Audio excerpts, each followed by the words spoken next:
Hi friends, அஸ்ஸலாமு அலைக்கும். எல்லோரும் எப்படி இருக்கீங்க? Welcome to our channel. இன்றைக்கி நம்ம சேனலில் சூப்பரான ஒரு காளான் கிரேவி, மஷ்ரூம் கிரேவி எப்படி செய்கிறதுன்னு ரொம்ப சிம்பிளான மெத்தடில் சொல்லியிருக்கேன். இது வந்து அப்படியே மட்டன் டேஸ்ட்டில் இருக்கும். நீங்கள் ஒரு டைம் செஞ்சு பார்த்தீங்கன்னா இதே மெத்தடில் தான் செய்வீங்க, அவ்வளவு டேஸ்ட்டாக இருக்கும். இது சப்பாத்தி, பூரி, தோசை, இட்லி, சாதத்து கூட எல்லாத்துக்குமே ஒரு சூப்பரான சைட் டிஷ்ஷாக இருக்கும். இந்த ரெசிபி மறக்காமல் ட்ரை பண்ணி பாருங்கள். ரொம்பவே ஈஸியான அண்ட் எம்மி அண்ட் ஸ்பைஸியான காளான் கிரேவி எப்படி செய்கிறதுன்னு வீடியோக்குள்ளே போய் பார்க்கலாம். நம்ம சேனலுக்கு இப்போ தான் ஃபர்ஸ்ட் டைம் வரீங்கன்னா நம்ம சேனலில் இருக்கக்கூடிய அதர் வீடியோஸை கோ த்ரூ பண்ணுங்கள். நிறைய ரெசிபிஸ் இருக்குது, டிப்ஸ் இருக்குது, மணி சேவிங் டிப்ஸ் இருக்குது, ஹோம் மேக்கர்ஸ்க்கு ரொம்பவே யூஸ்ஃபுல்லாக இருக்கும். சேனல் பிடிச்சிருந்தால் மறக்காமல் சப்ஸ்கிரைப் பண்ணி வீடியோஸை கண்டினியூ பண்ணுங்கள். இப்போ காளான் எடுத்துக்கோங்க, நல்லா வாஷ் பண்ணி இதை வந்துட்டு இது போல் நல்லா பெரிய பெரிய பீசஸாக கட் பண்ணிக்கோங்க. ஏன்னா வந்து இது வெந்ததுக்கப்புறமே ரொம்ப சின்ன பீசஸ் ஆயிரும். ஸோ நீங்கள் கட் பண்ணும் போதே ரொம்ப சின்ன பீசஸாக கட் பண்ணாமல் ஓரளவுக்கு மீடியம் சைஸில் நீங்கள் கட் பண்ணி எடுத்துக்கோங்க. மஷ்ரூமில் நிறைய ப்ரோட்டீன் கண்டென்ட் இருக்குது. இதை வீக்லி ஒன்ஸ் வந்து குழந்தைங்களுக்கும் பெரியவங்க எல்லாருமே சாப்பிட்லாம். இது போல் கிரேவியாக செஞ்சு சாப்பிட்டிங்கன்னா ரொம்பவே டேஸ்ட்டாக இருக்கும், நான்வெஜ் டேஸ்ட்டில் இருக்கும். எல்லாருமே ட்ரை பண்ணி பாருங்கள். இப்போ இதை வந்து கட் பண்ணி எடுத்தாச்சு. இதை வந்து ஃபஸ்ட்டு வந்து நல்லா வதக்கிக்கணும். ஸோ ஃபஸ்ட்டு ஒரு பேனில் ஒரு 1 டீஸ்பூன் அளவுக்கு நீங்கள் ஆயில் ஆட் பண்ணிக்கோங்க. ஆயில் ஹீட் ஆனதுக்கப்புறமா நம்ம கட் பண்ணி வச்சுருக்கிற மஷ்ரூம்ஸ் இதில் ஆட் பண்ணுங்கள். இதில் வேறு எதுவுமே சேர்க்க வேணாம், சும்மா அப்படியே நீங்கள் வதக்கிக்கோங்க. இதில் நீங்கள் வாட்டர்லாம் ஆட் பண்ண தேவையே இல்லை. இது நல்லா வெந்து வரும்போதே தண்ணி விட்டு தான் வேகும். ஸோ வந்து அது வரை வெயிட் பண்ணுங்கள். நல்லா தண்ணி விட்டு வேகும். இங்கே பாருங்கள், நான் எந்த வாட்டருமே ஆட் பண்ணல. மஷ்ரூம் அதுவே நல்லா தண்ணி விட்டு வெந்துடும். ஸோ தண்ணி விட்டு வெந்ததுக்கப்புறமா நீங்கள் அந்த தண்ணி ஃபுல்லாகவே ட்ரை பண்ண வைக்கணும், அதாவது வற்ற வைக்கணும். ஸோ அதனால் அடுப்பை வந்து ஃபுல்லாக வச்சுட்டு நீங்கள் வந்து அந்த தண்ணியெல்லாம் வற்றுற அளவுக்கு வெயிட் பண்ணுங்கள். அதுக்கப்புறம் இதை நம்ம தனியாக எடுத்து வச்சு அதுக்கப்புறம் தான் நம்ம கிரேவி ப்ரிப்பேர் பண்ண போகிறோம். ஒரு 5 to 7 மினிட்ஸ்க்குள்ளே இது நல்லா தண்ணி விட்டு அதுக்கப்புறம் வந்துடும். ஸோ தண்ணி விட்டு வந்ததுக்கப்புறமே நல்லா ஹை ஃப்ளேமில் வச்சுட்டு நீங்கள் வதக்குனீங்க அப்படின்னா அந்த தண்ணியெல்லாம் ஃபுல்லாக ட்ரை ஆகி இது போல் ஆகிடும். இப்போ இதை வந்து தனியாக ஒரு பேனில் எடுத்து வச்சுக்கோங்க. நெக்ஸ்ட் இந்த கிரேவி ப்ரிப்பேர் பண்ணுறதுக்கு நம்ம சின்ன வெங்காயம் பேஸ்ட் பண்ணணும். ஸோ சின்ன வெங்காயம் பொடியாக சாப் பண்ணி மிக்ஸி ஜாரில் சேர்த்து நல்லா ஃபைன் பேஸ்ட்டாக அரைச்சி எடுத்துக்கோங்க. இதுக்கு இடையில் நம்ம ஒரு ஆப் பற்றி பார்க்குறோம்.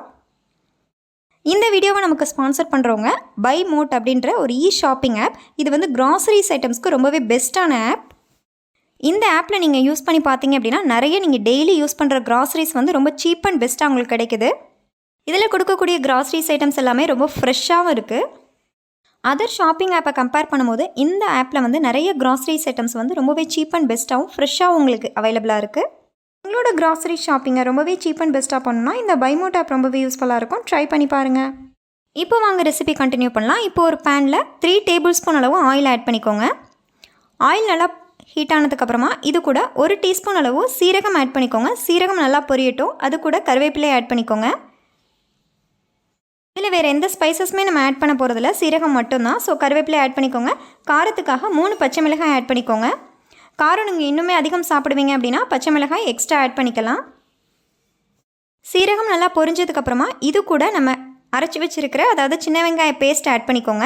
சின்ன வெங்காயம் வந்து நம்ம பச்சையாக அரைச்சிருக்கிறதுனால நல்லாவே வதக்கணும். இதோட பச்சை ஸ்மெல் வந்து நல்லா போகணும், அப்போ தான் டேஸ்ட் வந்து நல்லாயிருக்கும். ஸோ நல்லா வதக்கிக்கோங்க. இப்போ இது கூட இஞ்சி பூண்டு பேஸ்ட்டும் சேர்த்து ஆட் பண்ணிக்கிறோம். ஸோ ரெண்டுமே சேர்த்து இதோட பச்சை வாசனை போகிற அளவுக்கு, அதாவது இந்த வெங்காய பேஸ்ட்டும் இஞ்சி பூண்டு பேஸ்ட்டோட பச்சை வாசனை போகிற அளவுக்கு நல்லா வதக்கிக்கோங்க. ஓரளவு வதங்கினதுக்கப்புறமா 3 பெரிய சைஸ் தக்காளி சாப் பண்ணி இது கூட ஆட் பண்ணிக்கோங்க.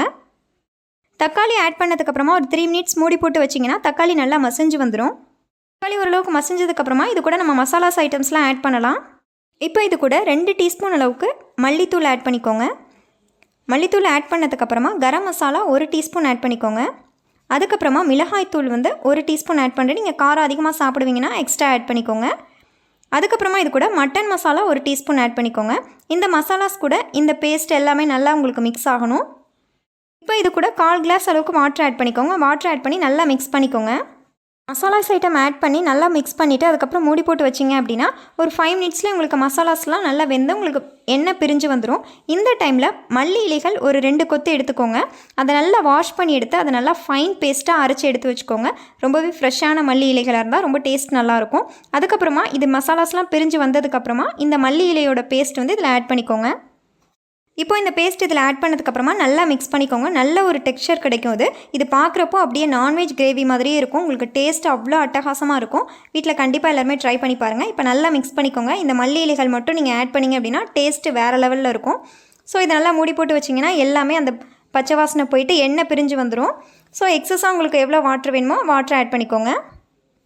மல்லி இலை பேஸ்ட் ஆட் பண்ணிட்டு ஒரு 7 to 8 மினிட்ஸ் மூடி போட்டு வச்சிங்க அப்படின்னா உங்களுக்கு சூப்பராக வந்து நல்ல ஒரு கிரேவி டெக்ஸ்சர் ரெடி ஆயிரும். எல்லாமே எண்ணெய் பிரிஞ்சு வந்து நல்ல டெக்ஸ்சர் ஃபார்ம் ஆனதுக்கப்புறமா இது கூட நம்ம ஆல்ரெடி நம்ம வதக்கி வச்சுருக்கிற காளான் வந்து ஆட் பண்ண போகிறோம். காளான் நமக்கு ஆல்ரெடி வந்து ஒரு 90% கிட்ட குக் ஆகிடுச்சு. ஸோ இதை ஆட் பண்ணி ஒரு 2 செகண்ட்ஸ் நம்ம 2 மினிட்ஸ் வச்சுருந்தாலே போதும், உங்களுக்கு சூப்பரான கிரேவி ரெடி ஆகிடும். இப்போ பாருங்கள், நல்லா எண்ணெய் பிரிஞ்சு வந்துருச்சு. இந்த டைமில் நான் காளான் ஆட் பண்ணிக்கிறேன்.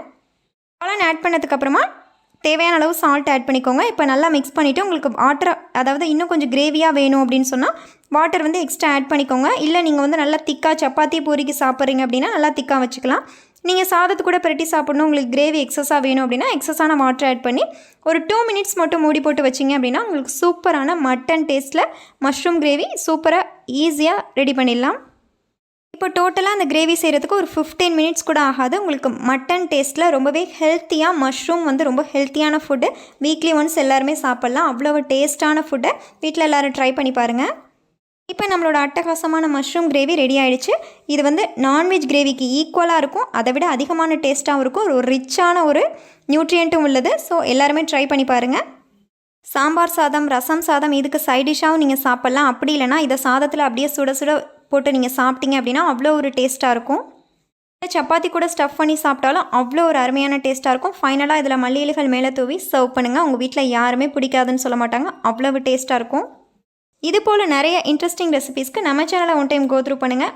சேனலில் இருக்கக்கூடிய வீடியோஸ்லாம் உங்களுக்கு யூஸ்ஃபுல்லாக இருந்ததுன்னா மறக்காமல் சேனலை சப்ஸ்கிரைப் பண்ணிக்கோங்க. இதுவரையும் மஷ்ரூம் ட்ரை பண்ணதே கிடையாது அப்படின்னா, ஃபஸ்ட் டைமாக மஷ்ரூம் ட்ரை பண்ணுறீங்க அப்படின்னா இந்த மெத்தடில் ட்ரை பண்ணிங்கன்னா அப்புறம் எப்போவுமே உங்களுக்கு சைடிஸ் அப்படின்னா ஃபஸ்ட்டு ஞாபகம் வருது மஷ்ரூம் கிரேவியாக தான் இருக்கும். உங்கள் ஃப்ரெண்ட்ஸ் அண்ட் ஃபேமிலியில் யாருக்காவது இந்த வீடியோ யூஸ்ஃபுல்லாக இருக்குன்னா மறக்காமல் ஷேர் பண்ணிவிடுங்க. தேங்க்ஸ் ஃபார் வாட்சிங்.